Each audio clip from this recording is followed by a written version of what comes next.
C'est bon. Excellence, Monsieur l'ambassadeur Joël Marrero, nous sommes très heureux et honorés de vous rencontrer aujourd'hui au nom de Next African Generation, un réseau de jeunes étudiants africains qui veulent apprendre, dialoguer et agir. Nous vous remercions chaleureusement de nous recevoir. C'est un plaisir, vous savez. euh, la jeunesse, c'est l'avenir. C'est tout à fait normal que j'accorde du temps aux jeunes et surtout aux jeunes Africains parce qu'effectivement, nous sommes tous confrontés à cet exode, cette fuite des talents. Et c'est très important en fait de communiquer et de créer des opportunités pour que les jeunes restent sur le continent, restent au pays. Ouais, effectivement. Alors, l'île Maurice, qui est surnommée l'étoile et la clé de l'océan Indien, est reconnue à l'échelle internationale par sa stabilité politique, sa diversité culturelle et son dynamisme économique. Le pays a su se transformer avec succès, passant d'une économie reposant principalement sur la canne à sucre à un modèle diversifié intégrant la finance, le tourisme, les énergies renouvelables et les technologies de l'information. Et donc, grâce à sa position stratégique dans l'océan Indien, Maurice se présente également comme un pont entre l'Afrique et l'Asie, avec un engagement fort en faveur du développement durable et de l'innovation. Sa vision à long terme, Mauritius Vision 2030, ambitionne de positionner l'île comme une économie à revenus élevés et fondée sur la connaissance, tout en préservant son patrimoine culturel et naturel unique. Monsieur l'ambassadeur, merci de nous accorder cet entretien encore une fois. Pour commencer, pourriez-vous nous présenter les missions que vous vous êtes fixées en France et la vision qui guide votre action? Tout à fait. Ben, merci de me donner l'opportunité d'expliquer justement aux jeunes le rôle d'une ambassade et le rôle d'un ambassadeur et le rôle d'une ambassade. Euh, pour simplifier, je vais diviser, si vous voulez, le rôle de l'ambassade et de l'ambassadeur en trois grands piliers. Le premier pilier étant la mission politique de l'ambassade, la mission bilatérale de l'ambassade. L'ambassadeur est responsable, avec son ambassade et ses équipes, de la relation entre son pays et le pays dans lequel il est en poste. Donc pour moi, je suis en poste à Paris et je m'occupe des relations entre la République de Maurice et la République française sur tous les sujets politiques, climatiques, vous l'avez mentionné, diplomatiques et tout ce qui nous attache, que ce soit du culturel, que ce soit du scientifique, que ce soit de l'éducation, c'est tous les sujets côte à côte. Le deuxième pilier que je voudrais mentionner, c'est le pilier économique. Il y a le politique, bien entendu, comme j'ai mentionné, mais l'économie. C'est-à-dire toutes ces relations économiques que nous pouvons avoir avec la France et que la France peut avoir avec l'île Maurice. La France, en l'occurrence, est un partenaire privilégié de Maurice. Hein. Nous avons plusieurs partenaires privilégiés, mais la France est un ancien partenaire avec qui nous avons fait beaucoup de choses depuis plus de 3 siècles. Et premier en termes de touristes, en termes d'investissement direct étranger, de gros échanges en matière financière, en matière de transfert de technologie, etc. Donc il y a un gros pilier économique. Ensuite, vous avez un troisième pilier non négligeable qui est le pilier du consulaire.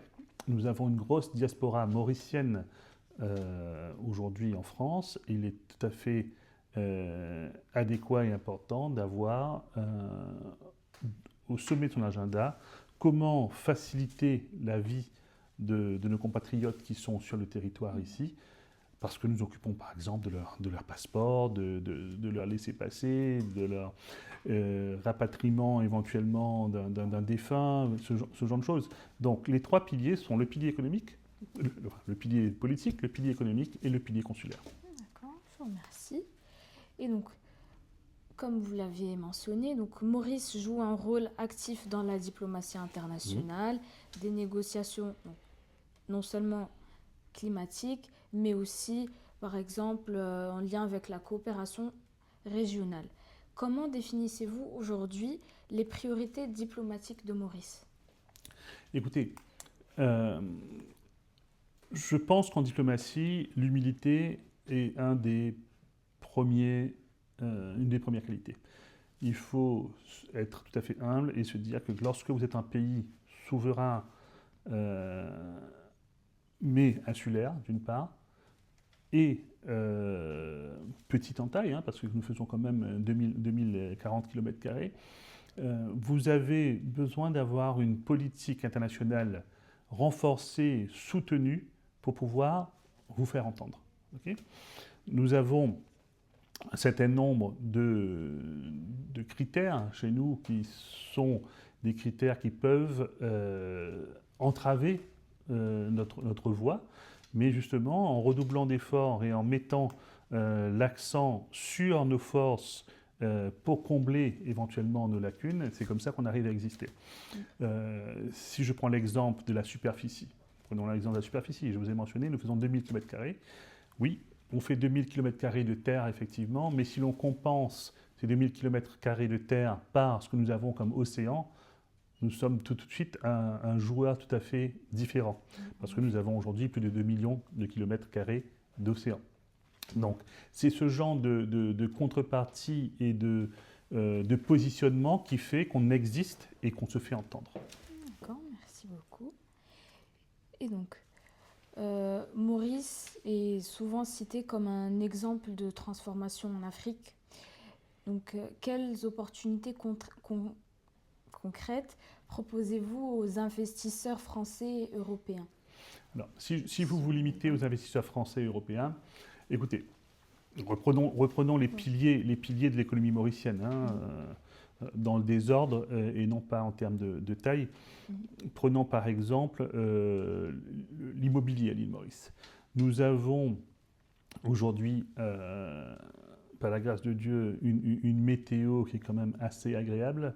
Et aujourd'hui, vivre à l'île Maurice reste quand même une chance. Et l'immobilier mauricien est un immobilier de qualité, avec un service qui va autour, avec une qualité de vie, une douceur de vie, une gentillesse qui fait qu'aujourd'hui, rien que dans l'immobilier, il y a un attrait pour les investisseurs étrangers. Mais si on va, on parle de loisirs, mais si nous allons un pas plus loin dans des outils productifs, il faut savoir que l'île Maurice a su se démarquer dans un certain nombre de domaines. Et des domaines où nous sommes, où nous avons pesé notre poids pour réussir. Les services financiers, par exemple. Nous avons aujourd'hui un centre financier à l'île Maurice qui est particulièrement performant. Et investir aujourd'hui dans le secteur financier a du sens pour une entreprise européenne qui voudrait non seulement être à Maurice, mais aussi pénétrer l'Afrique. Ça pourrait être aussi dans d'autres secteurs, hein, des secteurs productifs manufacturiers. Aujourd'hui, il y a énormément d'entreprises françaises qui se sont installées à Maurice dans les domaines comme dans le domaine médical, par exemple, où des entreprises françaises ont mis en place des structures de production à l'île Maurice pour du médical. Donc aujourd'hui, les secteurs, ils sont plutôt variés. Et l'immobilier, le tourisme, la petite manufacture.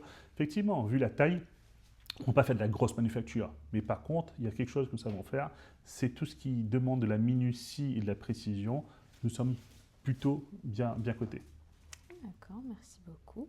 Et donc, maintenant, nous allons parler de l'intégration régionale et de la sécurité en Afrique. Donc, l'océan Indien et l'Afrique connaissent de profondes transformations depuis ces dernières années. Et donc, quel rôle l'État de Maurice souhaite-t-il jouer dans ce contexte et quel type de partenariat attendez-vous de la France? Alors, il est évident que le continent africain et la région océan Indien sont en pleine mutation et en pleine progression. Le rôle de Maurice, vous l'avez mentionné vous-même, hein, la devise de l'île Maurice, c'est l'étoile et la clé de l'océan Indien. Ça fait des siècles que nous le disons et c'est toujours le cas. C'est toujours le cas parce qu'il vous faut des intermédiaires dans la vie. Il faut des intermédiaires, il faut des hubs comme on appelle. Et Maurice a la vocation d'être ce hub justement pour pénétrer le marché africain, pour pénétrer la région. Nous avons un partenaire de choix juste à côté de nous, vous avez l'île de la Réunion. Donc la France est à 250 km de Maurice finalement, hein, et non pas à 10 000 km contrairement à ce qu'on pourrait imaginer. La France est à 250 km de Maurice. Donc nous avons un partenaire français à quelques kilomètres de chez nous. Nous avons un géant africain et 54 pays subsahariens qui sont à 2 heures d'avion de chez nous, Maurice a justement cette vocation d'être le lien entre l'Europe et le continent africain, pour pallier justement aux éventuels manquements, pour rassurer sur certains sujets qui pourraient faire peur de prime abord à certains investisseurs, et surtout pour fluidifier les relations entre investisseurs et cibles. D'accord, je vous remercie. Et vous auriez des exemples de partenariats, que ce soit avec la France ou avec d'autres pays africains? Oui, bien sûr, tout à fait. Je vous donne avec des exemples très, très concrets. Vous savez que Maurice, mis à part... Maurice est un État souverain, d'abord. Un État indépendant, mais membre de l'Union africaine, membre de la SADC, membre de la COMESA. Okay, donc, ce qui nous donne un accès privilégié à ces marchés qui sont des marchés purement africains. Jusqu'à preuve du contraire, l'Europe ne fait pas partie de la SADC, ni de la COMESA, ni de l'Union africaine.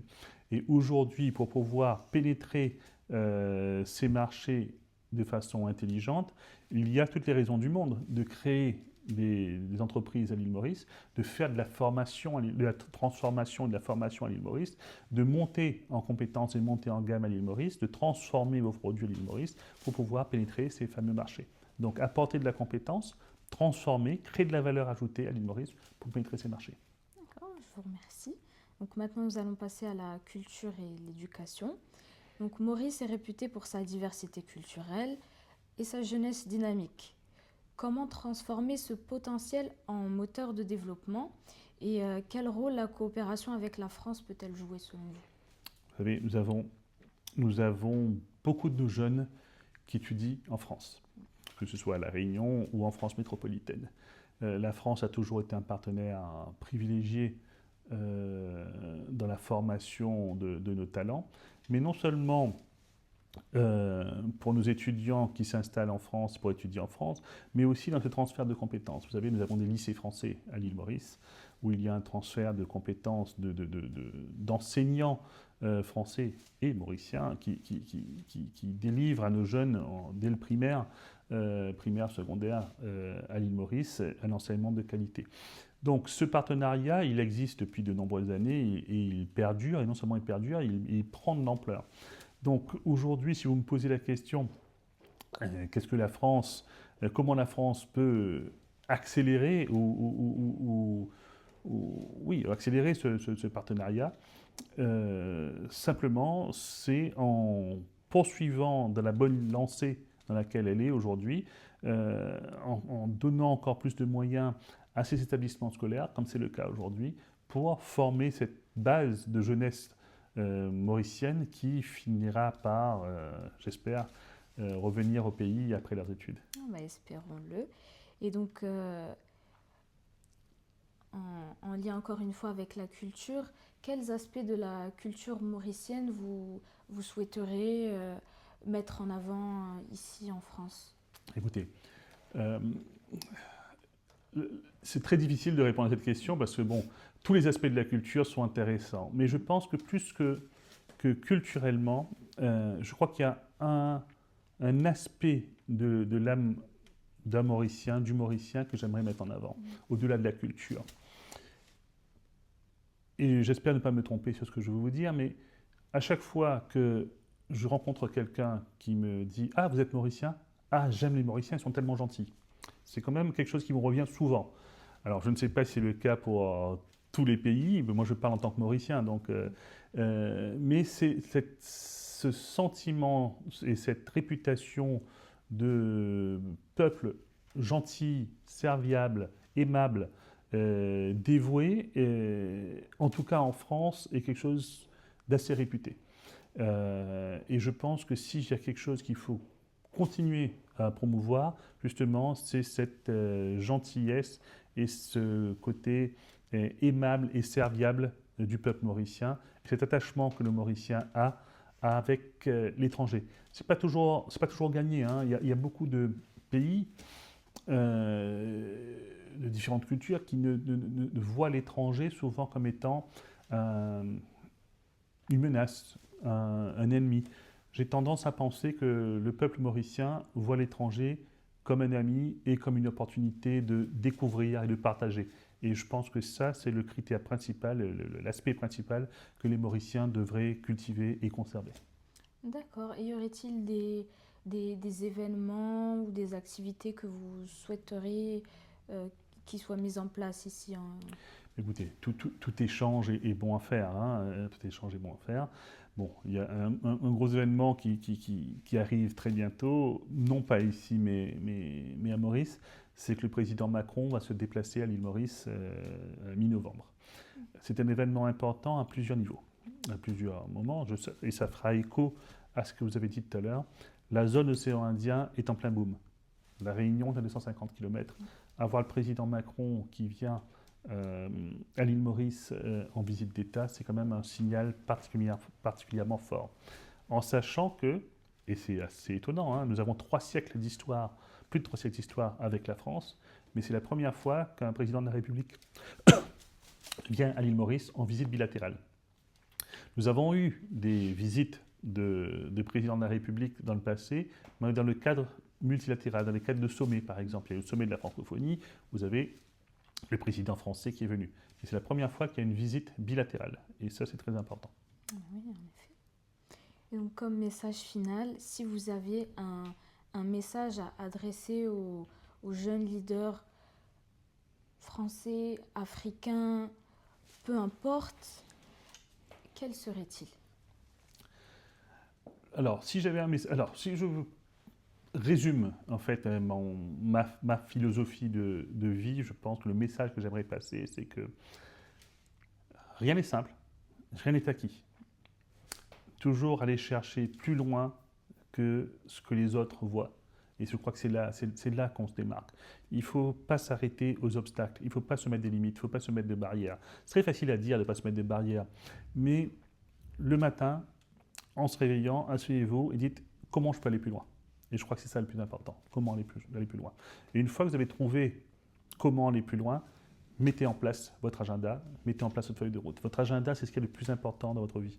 Votre agenda, c'est ce qui va dicter, votre agenda hebdomadaire, hein, c'est ce qui va dicter votre semaine. Votre agenda sera la boussole, et c'est votre agenda, un bon agenda, fera que vous aurez une bonne semaine ou une mauvaise semaine. Si vous avez foiré votre agenda, vous allez foirer votre semaine. Donc, je prends beaucoup de temps, moi, en général, c'est le dimanche. Le dimanche après-midi, je planifie ma semaine le dimanche après-midi, et j'ai un agenda assez rigide. Et j'essaye, une fois que je l'ai mis en place cet agenda, bon, il y a toujours des impératifs, mais bon, j'essaye en général, quand j'ai mis en place un agenda, de ne pas m'en éloigner. C'est cet agenda qui vous donne la direction pour atteindre ce que vous voulez atteindre. Voilà. D'accord, je vous remercie. Si ce n'est pas indiscret, durant votre parcours, est-ce qu'il y a eu des événements qui vous ont marqué, qui vous ont, disons, qui ont permis de vous façonner tel que vous êtes aujourd'hui? Tout à fait. J'ai eu énormément, comme tout le monde, hein, j'imagine, une carrière professionnelle n'est jamais un long fleuve tranquille. Il y a des décisions à prendre, des décisions dures par moment, des décisions moins dures d'autres, des changements de cap à prendre. Ça m'est arrivé de démissionner de certains postes par conviction pour la démocratie ou pour autre chose. Ça m'est arrivé de renoncer à certains clients pour des raisons de risque, pour des raisons d'incompatibilité dans la façon de voir les choses. Ça m'est arrivé de prendre des risques et d'aller chercher un client particulier et de peser tout mon poids sur une relation. Oui, toute votre carrière vous forme en fait. Hein. Moi, je travaille depuis 30 ans pratiquement maintenant, et effectivement, chaque jour, en fait, vous devez prendre des décisions. Je crois que la pire des choses, c'est de ne pas prendre de décision, c'est de laisser couler et se dire, bon, on verra demain. Je crois que c'est très mauvais. La réalité finit par vous rattraper. Il faut prendre des décisions, il faut trancher. Il ne faut pas non plus être impulsif et trancher dans le vif systématiquement. Il faut bien sûr réfléchir, mais il ne faut pas laisser traîner les choses.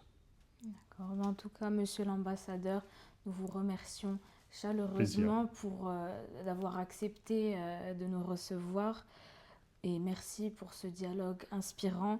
Vous avez partagé avec nous la vision de Maurice en matière de diplomatie, de croissance durable, de valorisation de la jeunesse et de coopération culturelle. pour nous, cet échange est bien plus qu'un interview, c'est une leçon de leadership, de résilience, mais c'est aussi une leçon de vie finalement. Et donc nous vous remercions sincèrement pour votre disponibilité, votre ouverture, et que l'exemple de Maurice nous inspire à travailler ensemble dans la joie et la bonne humeur. Écoutez, Merci j'espère que ça vous beaucoup. sera utile en tout cas, et bonne chance.